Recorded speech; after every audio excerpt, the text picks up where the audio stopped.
রূহ যখন শক্তিশালী হয়ে যায় তার ভিতরে তাহাজ্জুদের নামাজের প্রেম কাজ করে। সুবহানাল্লাহ। ফরজ রোজার পাশাপাশি নফল রোজা কিভাবে রাখা যায় ব্যস্ত সময়ের ভিতরে, সেটার চাহিদা অন্তরের মধ্যে কাজ করা শুরু করে।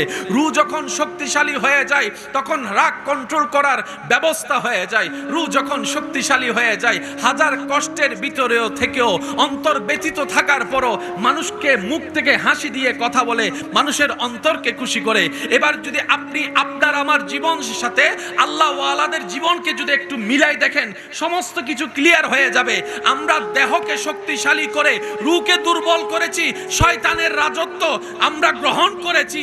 আর আল্লাহ ওয়ালারা দেহকে দুর্বল করে রূহকে আলোকিত করেছেন, শক্তিশালী করেছেন, শয়তানকে পরাজিত করে আল্লাহর হুকুম বাস্তবায়ন করেছেন। সুবহান। সব বিচার নিজে করতে যায়েন না, কিছু বিচার আল্লাহর জন্য রেখে দেন। রব বলে যে আমি আহকামুল হাকিমিন আছি, তো তুই বিচার করতেছস, কয়টা বাড়ি দিবি, কয়টা মাইর দিবি, কিছু বিচার আমার জন্য রেখে দে। তো আল্লাহ আমি কি করব? বলে যে তুই ক্ষমা করে দে। আল্লাহ সে আমার উপর জুলুম করেছে, অত্যাচার করেছে, অন্যায় করেছে, আমি কেন ক্ষমা করব? রব বলে যে ক্ষমা করে আমার বান্দাকে আমার জন্য, আমি আল্লাহ তাকে ক্ষমা করে দিই যে ক্ষমা করে দেয়। রব বলে যে তুই নিজের গুনাহ থেকে মাপ পাওয়ার জন্য তুই নিজে ক্ষমা করে দে, তুই ওরে ক্ষমা করবি, আমি তোরে ক্ষমা করব। এবার বলেন আমরা কি হারাতে চাই না পেতে চাই? আমরা কি লস চাই নাকি লাভ চাই? এবার বলেন লাভ দেওয়ার মালিক কে? রিজিকে বরকত দেওয়ার মালিক কে? হায়াতে বরকত দেওয়ার মালিক কে? আমাদের জীবনে শান্তিতে ভালো থাকার জন্য যা যা দরকার তা দেওয়ার মালিক কে? আর সেই আল্লাহর দেওয়ার নিয়ম হচ্ছে তুমি অন্যকে দাও, আমি তোমাকে দিব। কারো প্রশংসা তত তাড়াতাড়ি প্রচার হয় না, কারো দুর্নাম যত তাড়াতাড়ি মানুষ বিশ্বাস করে এবং প্রচার করে। কথা বলেন ঠিক কিনা? মানুষের ভালো জিনিস প্রচার করতে আপনার আমার বুক কাঁপে, আর মানুষের খারাপ জিনিস প্রচার করতে আপনি আমি আড্ডান জমে না যতক্ষণ পর্যন্ত বদনাম হয় না, গীবত হয় না। কথা বলেন ঠিক কিনা? দোষ কাদের? বলেন সবাই, দোষ কাদের? ব্যর্থতা কাদের? আল্লাহ তাআলা আমাদেরকে হেফাজত করুন। রূহ যখন শক্তিশালী হয়ে যাবে আপনি এলাকার জন্য নিয়ামত হয়ে যাবেন, পরিবারের জন্য আপনি নিয়ামত হয়ে যাবেন, বাবা হিসাবে নিয়ামত হয়ে যাবেন, মা হিসাবে নিয়ামত হয়ে যাবেন। সুবহানাল্লাহ। শুধু তাই নয়, আপনার প্রতিবেশীর জন্য আপনি নিয়ামত হয়ে যাবেন। সুবহানাল্লাহ। আপনার রূহ যখন আলোকিত হয়ে যাবে, শক্তিশালী হয়ে যাবে, আপনার আর ওই অশান্তির জীবনের যাতে আপনার কষ্ট করতে না হয়। হুয়াল্লাযী আনজালাস সাকিনাতা ফি কুলুবিল মুমিনিন, শান্তিদাতা রব আপনার জীবনের মধ্যে 24 ঘন্টায় শান্তির ব্যবস্থা এমন ভাবে করে দিবেন, সবাই আপনার চতুর্দিকে আগুন জ্বালাইলো আপনার দিলের মধ্যে শান্তি আসতেই থাকবে। সুবহান। গরু ঘাস খায়, দুধ বের হয়। গাভী যখন ঘাস খায় কি বের হয়? এবার বলেন দুধের মধ্যে আমাদের জন্য উপকার আছে না নাই? আর একটু আওয়াজে বলেন আছে না নাই? গরুর দুধের মধ্যে উপকার, আবার গরুর গোশত দিয়ে উপকার, আবার সেই সমস্ত খাবারগুলো আমাদের দেহের জন্য উপকার, দেহের জন্য উপকার। এখানে অনেকেই আছেন দুধ খাইতে চায় না। আসলে আর ফ্যাট মিদি বালা জিনিস হজমই নয়। আবিডিং জাবিডিং কাবিডিং হাইতু দ আর দিন ভর হাইতে পারিব, বার্গার হাইতু দ আর এক নম্বর চলিব। কথা বলেন ঠিক কিনা? আমি দীর্ঘায়িত যাব না, শুধু মুক্তসর ভাবে বলার চেষ্টা করব যেন আমরা নিয়ে যেতে পারি। তাহলে মানুষের দুইটা জিনিস, একটার নাম দেহ, একটার নাম রূহ। দেহের জন্য কিছু খাবার আছে, আর দেহের খাবারটা কোত্থেকে পাই একটু খেয়াল করে দেখেন। যে ভাত আমরা খাই সেটা আসে জমিন থেকে দান হয়ে। আমাদের রক্তের যে সমস্যা সেটার জন্য যা যা শাকসবজির দরকার তাও আসে জমিন থেকে। আমাদের দেহের যে পানির যে বিষয়টা সেটাও জমিনের সাথে সম্পর্ক আছে। আমাদের চোখের সমস্যা সমাধান জমিনের মধ্যে আছে। আমাদের শক্তির সমস্যা সমাধান জমিনের মধ্যে আসে। আপনি যদি খেয়াল করে দেখেন, কাঠবাদাম কাজু বাদামের বিভিন্ন উপকার, বলেন না বিভিন্ন উপকার, অর্থাৎ এই দেহকে সুস্থ রাখার জন্য, শক্তিধর রাখার জন্য যা যা দরকার মানুষের, আল্লাহ তাআলা সব কিছুইকে বেশিরভাগকে জমিনের সাথে সম্পৃক্ত রেখেছেন। ওই জমিনের খাবার দিয়ে ওই মানুষের দেহটা শক্তিশালী হয়। আর ঠিক তেমনি ভাবে ওই দেহের পাশে আরেকটা যে গুরুত্বপূর্ণ জিনিস, যেটার নাম রূহ, যেটার নাম আত্মা, ওই রূহের একটা খাবার আছে। দেহের খাবার আসে জমিন থেকে, রূহের খাবার হয় আসমান থেকে। কয়টা জিনিস? একটার নাম দেহ আর একটার নাম, আচ্ছা, দেহেরও খাবার দরকার আছে, রূহেরও খাবার দরকার। এবার যদি আমি আমাকে, আপনি আপনাকে, নিজে নিজেকে যদি প্রশ্ন করে দেখি, এই জীবনকাল আপনি আমি এই দুইটা জিনিসের ভিতরে কোনটার খাবার বেশি দিছি? আমি বলবো না, আপনারা বলেন। এক প্লেটের জায়গায়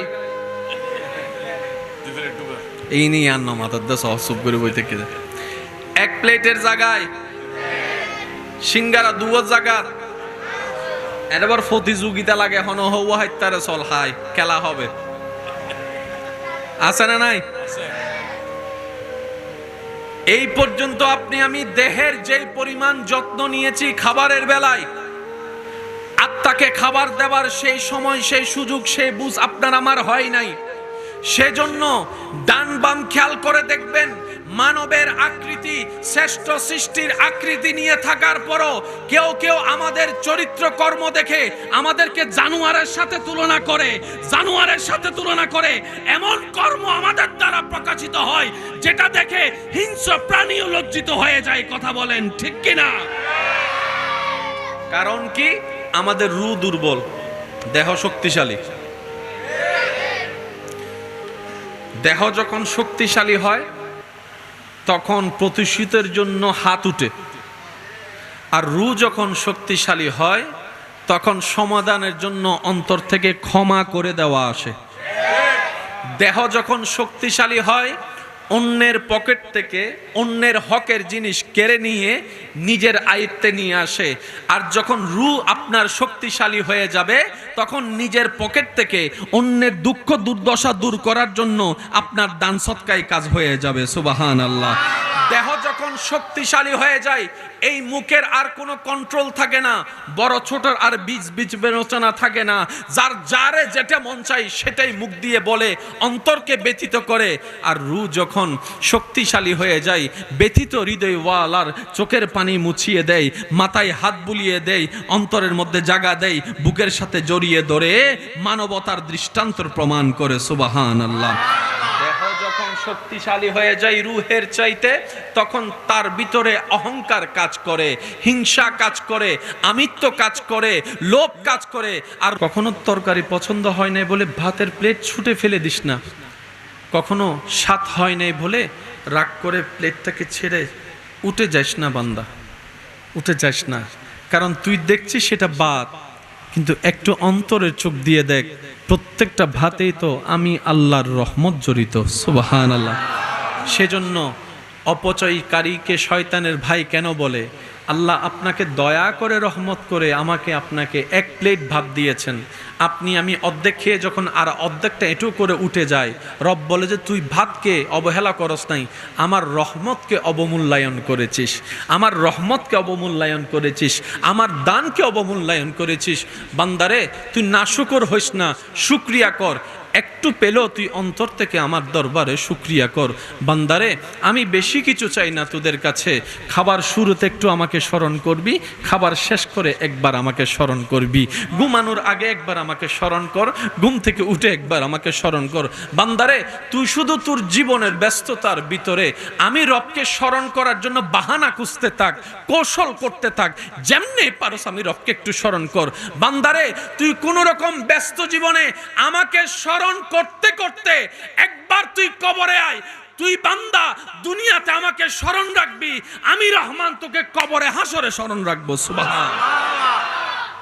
আর রব যাকে কবরে হাসরে স্মরণ রাখে, জাহান্নামের আগুন তাকে স্পর্শ করার কোনো সুযোগ নাই। আল্লাহ তাআলা আমাদের সবাইকে নিয়ামত অর্জন করার তৌফিক দান করুন।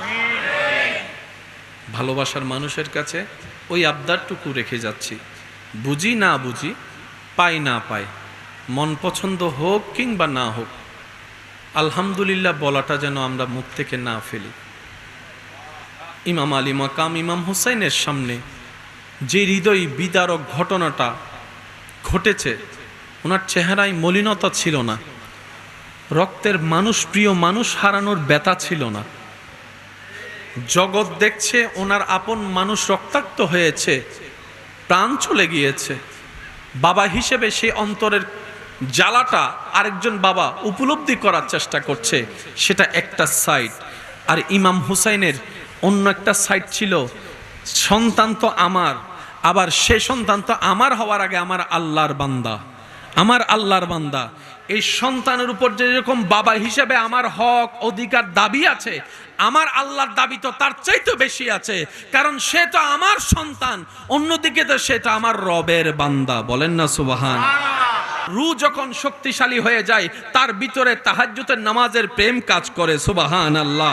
ফরজ রোজার পাশাপাশি নফল রোজা কিভাবে রাখা যায় ব্যস্ত সময়ের ভিতরে, সেটার চাহিদা অন্তরের মধ্যে কাজ করা শুরু করে। রূহ যখন শক্তিশালী হয়ে যায়, তখন রাগ কন্ট্রোল করার ব্যবস্থা হয়ে যায়। রূহ যখন শক্তিশালী হয়ে যায়, হাজার কষ্টের ভিতরেও থেকেও অন্তর ব্যথিত থাকার পরও মানুষকে মুখ থেকে হাসি দিয়ে কথা বলে, মানুষের অন্তরকে খুশি করে। এবার যদি আপনি আপনার আমার জীবনের সাথে আল্লাহ ওয়ালাদের জীবনকে যদি একটু মিলাই দেখেন, সমস্ত কিছু ক্লিয়ার হয়ে যাবে। আমরা দেহকে শক্তিশালী করে রূহকে দুর্বল করেছি, শয়তানের রাজত্ব আমরা গ্রহণ করেছি। আর আল্লাহ ওয়ালারা দেহকে দুর্বল করে রূহকে আলোকিত করেছেন, শক্তিশালী করেছেন, শয়তানকে পরাজিত করে আল্লাহর হুকুম বাস্তবায়ন করেছেন। সুবহান। দেহ যাদের শক্তিশালী হয়, তারা মরলে মানুষ খুশি হয়। মজ্জি ভালোই, মজ্জি ভালোই না মাথায় আরো জোর হনা। আচ্ছা হস্ত বুঝি নাই না না। আল্লাহ মুহাব্বতের কবুল করুক। আমিন। আর একখানা ছোট করি হ সাই সিডেঙ্গে আওয়াজ একবার হ সাই আমিন। আমার লেভিরের আওয়াজই হাল্লা রা দিও দেবা। কত ভালো লাগে আমার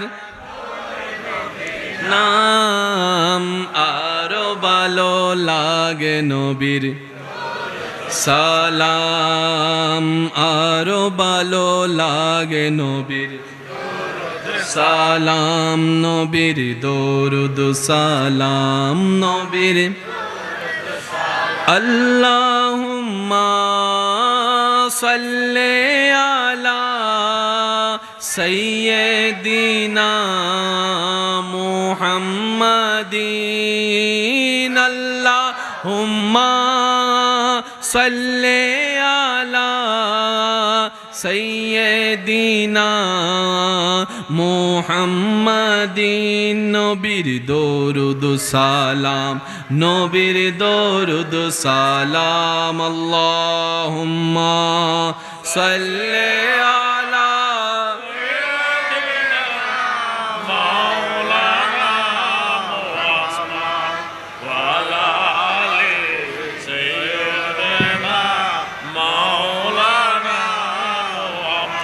মোহাব্বতের আওয়াজ একবার বলেন মারহাবা।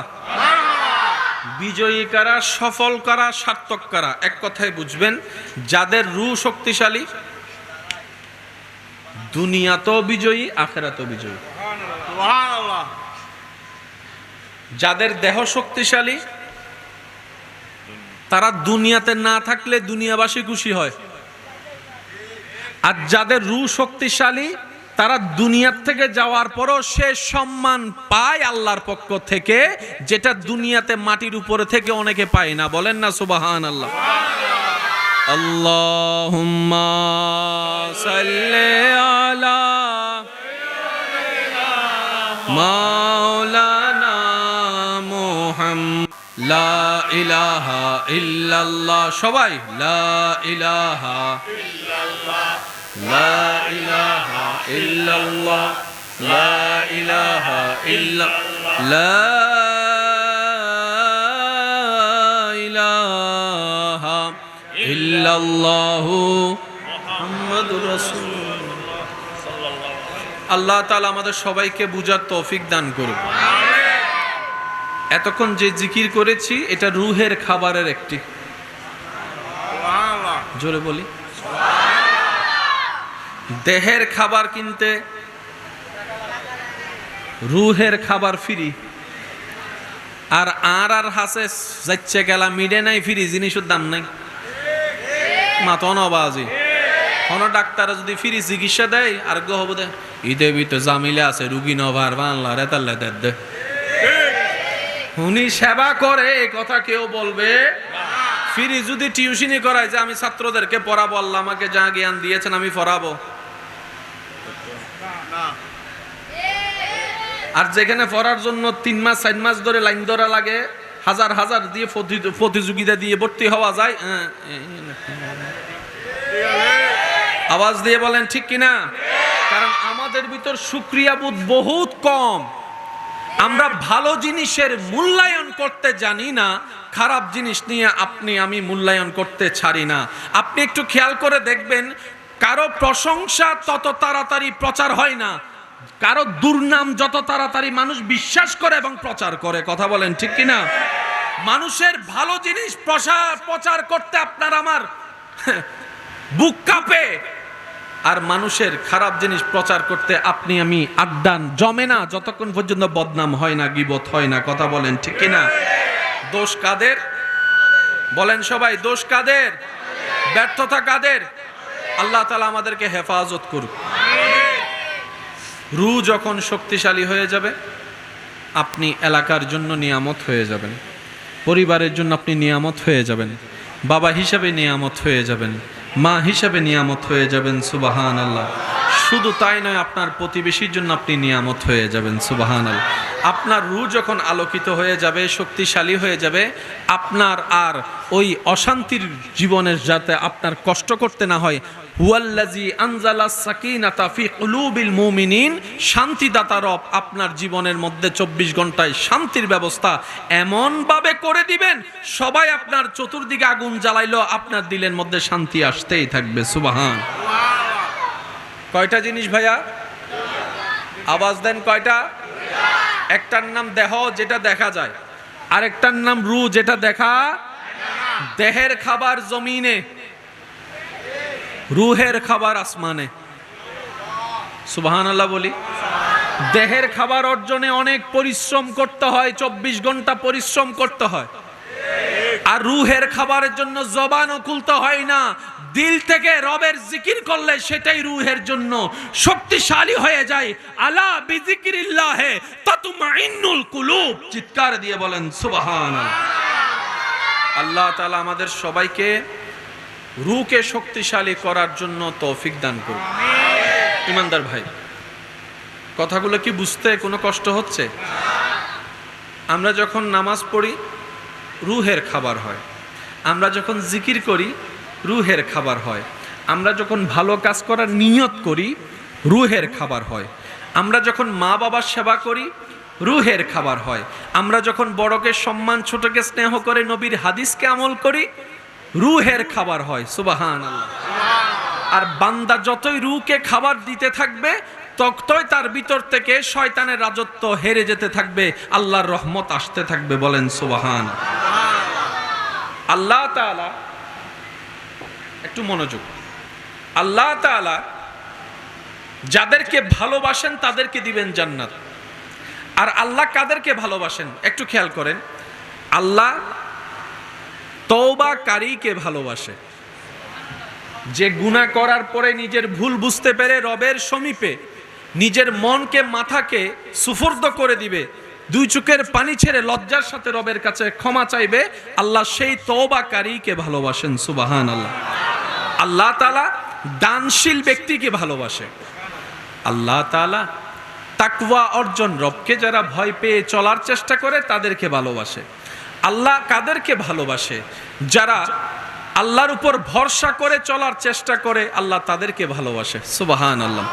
আল্লাহ ধৈর্যশীলকে ভালোবাসে, আল্লাহ ক্ষমাকারীকে ভালোবাসে, আল্লাহ তাআলা বিনয়ীকে ভালোবাসে, আল্লাহ তাআলা ভদ্রতাকে ভালোবাসে, আল্লাহ তাআলা নম্রতাকে ভালোবাসে। সুবহানাল্লাহ। আল্লাহ যা যা ভালোবাসে বান্দার ভিতরে, এইগুলাকে যদি একটু গবেষণা করে নিজের ভিতর আনা যায়, দেখবেন প্রত্যেকটা আব্দুল্লাহ আল্লাহর রহমতে ওলি আল্লাহ হয়ে যাবে। অন্তত নিজের শান্তির জন্য, অন্তত আমরা নিজেরা ভালো থাকার জন্য নিজেদের ভিতরে কিছু গোপন প্র্যাকটিস রাখার দরকার আছে। আপনারা হয়তো একটা জিনিস খেয়াল করেছেন, আমার সাথেও হয়তো আপনারা একমত হবেন, আজকে থেকে 10-20 বছর আগের মানুষের ভিতরও যেই পরিমাণ ধৈর্য সহ্য ছিল, আগে একটা মানুষ মাসের পর মাস অপেক্ষা করত প্রিয়জনের একটা চিঠি আসার। অধৈর্য হতো না, ধৈর্য ধরে অপেক্ষা করত 3 মাস, 4 মাস, 5 মাস। আমার মুরব্বীরা হয়তো আমার সাথে একমত হবেন, আগে বিদেশ থেকে টেপ রেকর্ডার পাঠানো হতো, ক্যাসেট। ওই ক্যাসেটটা পাঠালে প্লে করে সবাই মিলে শুনতো। আবার একটা সময় ক্যাসেটটা রেকর্ড করে সবার বক্তব্য নিয়ে সেটা পাঠিয়ে দিত। 3-4 মাসের একটা বিষয় ছিল, দূরত্ব ছিল। একটা সময় মানুষ 3-4 মাস যে চিঠির অপেক্ষা করে ধৈর্য ধরে থাকতো, আজকে বিজ্ঞানের উন্নত প্রযুক্তির কারণে মাধ্যমে যখন সে মানুষটা ভিডিও কলে দেখার সুযোগ হয়েছে, একবার ভিডিও কল কিংবা মেসেজ দেওয়ার পরে রিপ্লাই না পেলে, রিসিভ না করলে, আপনি আমি দ্বিতীয়বার কল দেওয়ার পরে প্রথম কথাই বলে হন্ডা আসিলি দিয়ে তখন। আগে 3 মাস ধৈর্য ধরার একটা ক্যাপাসিটি ছিল। এখন এদিকে বিজ্ঞান আমাদের জীবন সহজ করেছে, কিন্তু আমাদের ধৈর্যের লেভেল বলেন কমে গেছে। আগে একটা মানুষ হেঁটে যেতে লাগতো 2 ঘন্টা, ধৈর্য ধরে মানুষ যেত। সে রাস্তা যখন এখন যানবাহনের মাধ্যমে 10 মিনিটের হয়েছে, এই 10 মিনিটের ভিতরে যদি 2 মিনিট জাম লাগে,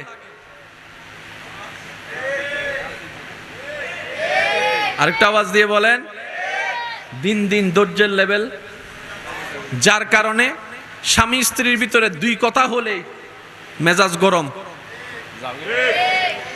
সম্পর্কের মধ্যে ফাটল পর্যন্ত চলে আসতেছে এই ধৈর্য না থাকার কারণে। কথা বলেন ঠিক কিনা? বাপ চাচার ভিতরে কথা হচ্ছে, ভাই ভাই এ কথা বলছে, হয়তো একটু দূরত্ব, মনোমালিন্য, ভুল বুঝাবুঝি হয়েছে, বাপ চাচার কথার ভিতরে মাঝখানে ছেলেরা পর্যন্ত কথা বলে বেয়াদবি করে ফেলতেছে, এমনও আছে না নাই? কথা বলেন। বিভিন্ন জায়গায় দেখা যায় 2-4টা ওই যে পান থেকে চুন খসলেই আপনার আমার টেম্পারেচার হাই হয়ে যাচ্ছে, যার কারণে সম্পর্কে ফাটল আসতেছে, দুশ্মনী পয়দা হচ্ছে, মামলার শিকার হচ্ছে, হামলার শিকার হচ্ছে, পরিবারগুলো ভেঙ্গে ভেঙ্গে তছনছ হয়ে যাচ্ছে ওই ধৈর্যের নিয়ামত না থাকার কারণে। অন্যদিকে আল্লাহ তাআলা কোরআনে ডাক দিয়ে বলে, হে আমার বান্দারা, ইন্নাল্লাহা মাআস সাবিরিন, ইন্নাল্লাহা মাআস সাবিরিন, ইন্নাল্লাহা মাআস সাবিরিন। আমি রব ধৈর্য ধারণকারীর সাথে আছি, আমি আল্লাহ সহ্য যারা করে তাদের সাথে আছি, আমি আল্লাহ ক্ষমাকারীর সাথে আছি, আমি আল্লাহ বিনয়ীদের সাথে আছি, আমি আল্লাহ নম্র কথা যারা বলে তাদের সাথে আছি, আমি আল্লাহ ভদ্রদের সাথে আছি, আমি আল্লাহ মানিয়ে নিয়ে ক্ষমা যারা করে দেয় তাদের সাথে আছি। বলেন সুবহানাল্লাহ। তাহলে ধৈর্যটা শুধু আপনাকে জান্নাত দিবে তা নয়, দুনিয়াতেও আপনার পরিবার পরিবেশকে জান্নাতের পরিবেশ বানায় দিবে। বলেন সুবহানাল্লাহ। এই ধৈর্য কখন আসবে? যখন রূহ হবে শক্তিশালী। যখন রূহ হবে শক্তিশালী, ধৈর্য অটোমেটিক কি বলেন না? ধৈর্য অটোমেটিক। আল্লাহ তাআলা আমাদের সবাইকে নিয়ামত অর্জন করার তৌফিক দান করুন। আমিন। রব্বুল আলামিনের প্রিয় বান্দা, নবী রাহমাতুল লিল আলামিনের প্রিয় উম্মত হয়ে আল্লাহ তাআলা আমাদের সবাইকে ইজ্জত নিয়ে ঈমানের সাথে হাসি মুখে কালিমা পড়ে কবরে যাওয়ার তৌফিক দান করুন। আমিন। যে দুই একজন আমাকে ভালোবাসেন, আবদার করে বলে যায় রাখার চেষ্টা করবেন। সব বিচার নিজে করতে যায়েন না, কিছু বিচার আল্লাহর জন্য রেখে দেন। রব বলে যে আমি আহকামুল হাকিমিন আছি, তো তুই বিচার করতেছস, কয়টা বাড়ি দিবি, কয়টা মাইর দিবি, কিছু বিচার আমার জন্য রেখে দে। তো আল্লাহ আমি কি করব? বলে যে তুই ক্ষমা করে দে। আল্লাহ সে আমার উপর জুলুম করেছে, অত্যাচার করেছে, অন্যায় করেছে, আমি কেন ক্ষমা করব? রব বলে যে যে ক্ষমা করে আমার বান্দাকে আমার জন্য, আমি আল্লাহ তাকে ক্ষমা করে দিই যে ক্ষমা করে দেয়।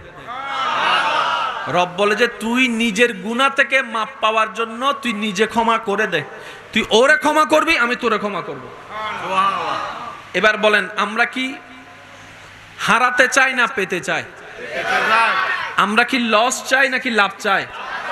এবার বলেন লাভ দেওয়ার মালিক কে? রিজিকে বরকত দেওয়ার মালিক কে? হায়াতে বরকত দেওয়ার মালিক কে?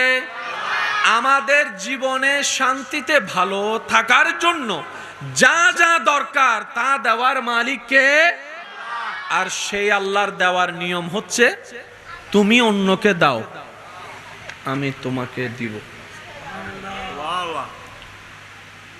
মুসা আলাইহিস সালামের সময় একজন আল্লাহর বান্দা মুসা নবীকে এসে বললেন, ইয়া নবী আল্লাহ, আমার জীবনটা অনেক কষ্টে যাচ্ছে, সকালে আনলে রাতে থাকে না, আমার রিজিকে এত কম বরকত কেন আমি বুঝি না, তা আমি বেশি দিন বাঁচতেও চাই না, আল্লাহকে একটু বলেন, আপনি তো আল্লাহর সাথে কথা বলেন, আল্লাহ অনুমতি দিয়েছে, আমার পক্ষ হয়ে আল্লাহকে বলবেন আমার জীবনে যত রিজিক আছে সবগুলো যেন একসাথে দিয়ে দেয়, আমি একসাথে খাইয়াই।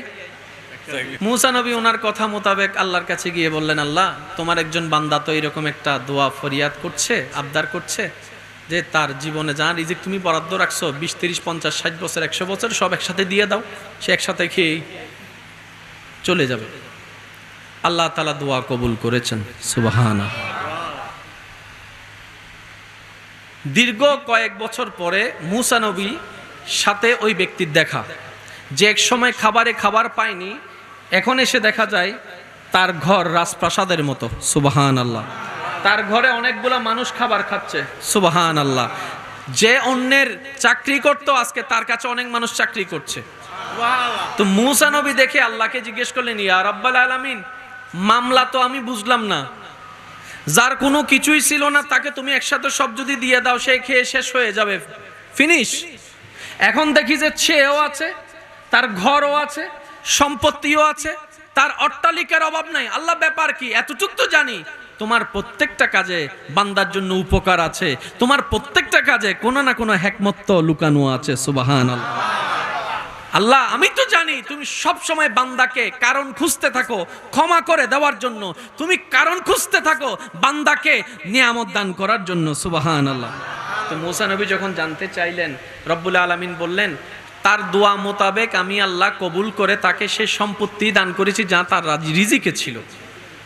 কিন্তু এমন কেন হয়েছে জানো? আমি আল্লাহ তাকে যখন সমস্ত রিজিক দান করে দিলাম 10 ভাগ, আমার বান্দা কি করেছে জানো? ওই রিজিক পাওয়ার পরে 2 ভাগ নিজের জন্য রেখে 8 ভাগ আমার নামে আমার বান্দাদের জন্য দিয়ে দিছে, সুবহানাল্লাহ। আর আমি রবের ওয়াদা কি, যে আমার জন্য দিবে আমি তার জন্য আরো বেশি দিব। এবার সে আমার জন্য আমার দেওয়া রিজিক থেকে 1 বস্তা যখন রিজিক চাউল যখন আমার অভাবী বান্দাকে দিয়েছে, তা আমি আল্লাহ তো ওয়াদা ভঙ্গ করতে পারি না। সে যখন আমার বান্দাকে 1 বস্তা দিয়েছে, আমি তাকে 2 বস্তা রিটার্ন করে দিলাম, সুবহানাল্লাহ। সে 2 বস্তা পেয়ে যখন আবার 1 বস্তা দান করেছে, আমি আল্লাহ আবার 2 বস্তা দান করলাম। সে যখন 2 বস্তা দিয়েছে, আমি 4 বস্তা দেওয়া শুরু করলাম। সে 4 দিয়েছে, আমি 8 দিয়েছি। সে দিতেই আছে, আমিও দিতে আছি। সে দিতেই আছে, আমিও দিতে আছি। সে দিতেই আছে, আমিও দিতে আছি। লা ইন শাকারতুম লা আযীদান্নাকুম, সুবহানাল্লাহ। কখনো তরকারি পছন্দ হয় নাই বলে ভাতের প্লেট ছুটে ফেলে দিস না। কখনো স্বাদ হয় নাই বলে রাগ করে প্লেটটাকে ছেড়ে উঠে যাস না বান্দা, উঠে যাস না। কারণ তুই দেখছিস সেটা ভাত, কিন্তু একটু অন্তরের চোখ দিয়ে দেখ, প্রত্যেকটা ভাতেই তো আমি আল্লাহর রহমত জড়িত, সুবহানাল্লাহ। সেজন্য অপচয়কারীকে শয়তানের ভাই কেন বলে? আল্লাহ আপনাকে দয়া করে রহমত করে আমাকে আপনাকে 1 প্লেট ভাত দিয়েছেন, আমি অর্ধেক খেয়ে যখন আর অর্ধেকটা এঁটু করে উঠে যায়, রব বলে যে তুই ভাতকে অবহেলা করস নাই, আমার রহমতকে অবমূল্যায়ন করেছিস, আমার রহমতকে অবমূল্যায়ন করেছিস, আমার দানকে অবমূল্যায়ন করেছিস। বান্দারে তুই নাশুকর হইস না, শুকরিয়া কর। একটু পেলেও তুই অন্তর থেকে আমার দরবারে শুকরিয়া কর। বান্দারে আমি বেশি কিছু চাই না তোদের কাছে। খাবার শুরুতে একটু আমাকে স্মরণ করবি, খাবার শেষ করে একবার আমাকে স্মরণ করবি, ঘুমানোর আগে একবার আমাকে স্মরণ কর, ঘুম থেকে উঠে একবার আমাকে স্মরণ কর। বান্দারে তুই শুধু তোর জীবনের ব্যস্ততার ভিতরে আমি রবকে স্মরণ করার জন্য বাহানা খুঁজতে থাক, কৌশল করতে থাক, যেমনি পারস আমি রবকে একটু স্মরণ কর। বান্দারে তুই কোনো রকম ব্যস্ত জীবনে আমাকে স্মরণ করতে করতে একবার তুই কবরে আয়।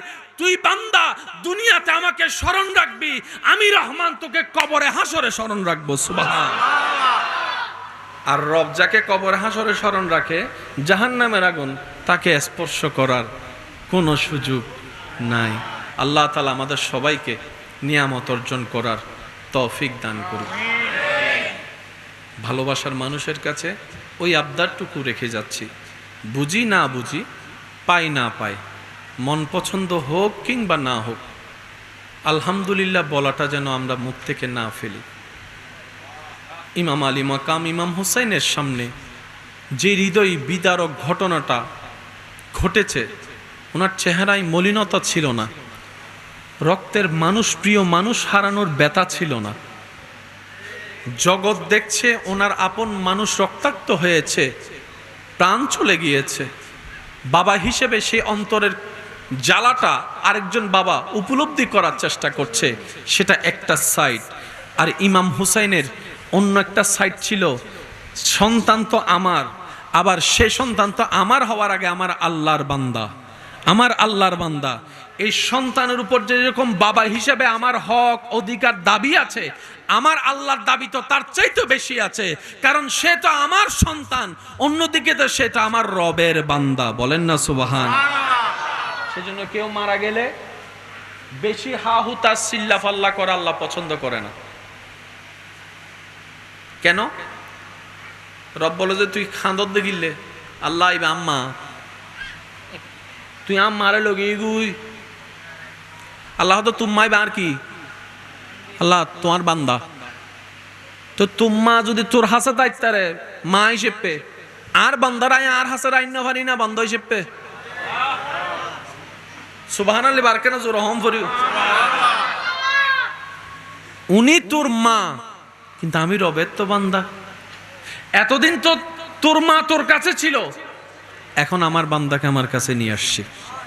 সেজন্য আমাদের চট্টগ্রামের ভাষায় একটা প্রচলিত কথা আছে, অনেক সময় আপনারা হয়তো শুনেছেন, যার মাল সিডিংয়ে মানুষ নাই বাংলার কেন হন না বাজি, যার মাল জেন্ডার তো নাসি, এগুলো আমাদের চট্টগ্রামের আঞ্চলিক ভাষা। যার মাল তিনি নিয়ে গেছেন, যেখান থেকে আসছে সেখানে চলেছে। আমাদের জীবনটা কি? এক কথায় বলি, ফ্রম আল্লাহ, সুবহানাল্লাহ। আমাদের সবার জীবন from Allah, for Allah, to Allah. আবার বলছে, একটু খেয়াল করেন, from Allah, for Allah, to Allah. জীবন সাকসেস। এই জীবনে আর ব্যর্থতা বলতে কোনো কিছু। রব বলে যে বান্দাটা তোমার যেরকম সম্পর্কে, বান্দাটা আমারও সম্পর্কের। তুমি যেরকম সেই বান্দার যে মারা গিয়েছে, তুমি যেরকম তার সন্তান, আমিও সে বান্দার আল্লাহ, সৃষ্টিকর্তা। তোমার প্রতি যদি, তোমার ওনার প্রতি যদি বান্দা হিসেবে, সম্পর্ক হিসেবে যদি, তোমার ওনার প্রতি সম্পর্ক হিসেবে যদি এতটুক দায়িত্ব, মায়া, ভালোবাসা থাকে, আমি আল্লাহ স্রষ্টা হিসেবে দায়িত্ব, মায়া আরো বেশি আছে। মা তো সন্তানকে খাওয়াইছে দুনিয়াতে আসার পরে ওয়া করে কান্না করার পর, বাবা তো খাওয়াচ্ছে 6 মাস 7 মাস হওয়ার পর। আর আমি রব তো আমার বান্দাকে মায়ের পেট থেকেই খাওয়া শুরু করে দিয়েছি। আমি তো আমার বান্দাকে মায়ের পেটের ভিতরেই খাওয়ানো শুরু করে দিয়েছি। মা খাওয়াচ্ছে যে স্তনের দুধ, 6 মাস আগেও সে স্তনের দুধ ছিল না। আমার বান্দা ওনার সন্তান ডেলিভারি হওয়ার পরে আমি আল্লাহ কুদরতি ভাবে মায়ের স্তনে সেই কুদরতি নহরের ব্যবস্থা করে দিয়েছি, যেটা সন্তানের দেহের জন্য কল্যাণ। সুবহান। মা শুধু মুখে তুলে দিয়েছে, মা শুধু, আমার মা আমার মুখে স্তন তুলে দিয়েছে। এবার আপনার আমার বিবেকের কাছে প্রশ্ন, বাচ্চারা তো দেখে দেখে শিখে, শুনে শুনে শিখে, যে যেমন শুনে সে তেমন বলে, এমনই তো কথা প্রচলন আছে। একদিনের হয় নাই এখনো বাচ্চা, মাত্র দুনিয়াতে এসেছে 1 ঘন্টা 1.5 ঘন্টা 2 ঘন্টা, কিন্তু বড় অবাক করা বিষয়, মা যখন নিজের স্তনটা সন্তানের মুখে লাগাই দেয়, ওই সন্তান অটোমেটিক দুধ চোষা শুরু করে দেয়, দুধ চোষা শুরু করে দেয়। এবার নিজেকে একবার প্রশ্ন করেন, ওই বাচ্চার দিকে তাকিয়ে, ওই 2 মিনিটের 5 মিনিটের বাচ্চাটাকে মায়ের বুকের দুধ চুষলে যে দুধ আসবে, এই শিক্ষাটাকে কখন শিখাই দিল? সুবহানাল্লাহ। আল্লাহ পাক বলে, বান্দা আমি আছি তো তোদের জন্য। লা তাহজান লা তাখাফ, ভয়ও করিস না, চিন্তাও করিস না। যার যা করার করতে দে, যার যা বলার বলতে দে। দিন শেষে আমি আহকামুল হাকিমিন, হাসরের ময়দানে বিচার করব, তোর পক্ষে রায় করে দিব। তুই যদি শুকরিয়াকারী হোস, তুই যদি ধৈর্য ধারণকারী হোস, তুই যদি ক্ষমাকারী হোস, তুই যদি ঈমান দ্বারা পরিপূর্ণ হোস। বলেন না সুবহানাল্লাহ। আল্লাহ তাআলা আমাদের সবাইকে নেক আমলের জীবন যাপন করার তৌফিক দান করুক, আমিন। আমরা দাঁড়িয়ে নবীকে একটু সালাম দিব, একটু কাতার হয়ে যাব। ইয়া নবী